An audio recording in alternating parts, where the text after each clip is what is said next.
We need an intervention for our yes people. How do we break the cycle? Okay, so I was the yes person. I was the CSM that was just, I was coming from support, and I feel like the difference between support and customer success is that sometimes in support, we're kind of like, there's a problem, we need to fix it, and get them out of here, right? Like, boom, send them on their way. And in customer success, you have to kind of take a step back and say, like, hold on, is this part of a bigger issue, right? Do I have to dig more here to figure out what's going on?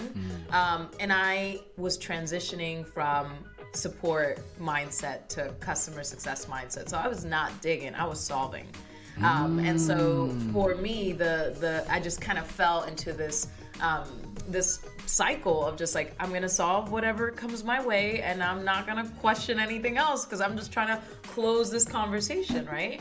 And it was a mistake. So the way that I got out of that was, well, one, I mentioned in that episode, I needed to give this customer feedback on what was going on. Right. So I talk about this diamonds and spades method. Like, they were asking a lot from me, but they were actually not giving. They were not doing the things that they needed to do in order for us to move towards their goals. So I talked a little bit about that. So I would say start off with asking discovery questions. That was my mistake. And I'll always say this, it was my weakness as a customer success manager, because discovery questions actually involve a lot of different things. You have to have really good listening skills, and you need to also, at the same time, figure out what question you're gonna ask next. So I was like, am I tripping? This is hard. Like, I gotta listen with, like, intently, and then at the same time have a bomb-ass question ready to go. And I was like, I'm missing the connection here. So that was a little bit of a challenge, but I kept practicing and kept practicing.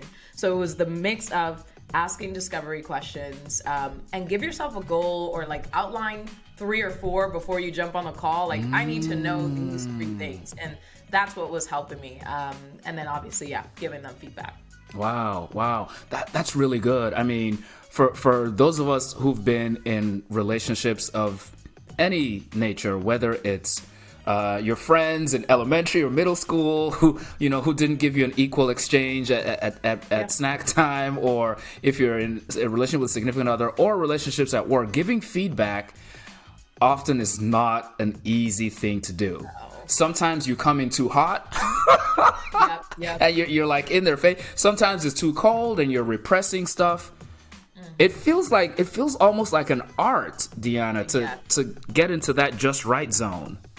Yeah, I 100% agree with you. And I feel like there are resources out there like Radical Candor, that we can pull from. But the act of actually sitting there and constructing feedback in a way that doesn't hurt their feelings, but tells them how you're feeling, but then gets them to action. It's like, oh my goodness, this is like you're right, it is an art form. That is a lot. Every time an opportunity presents itself, you will say, yes.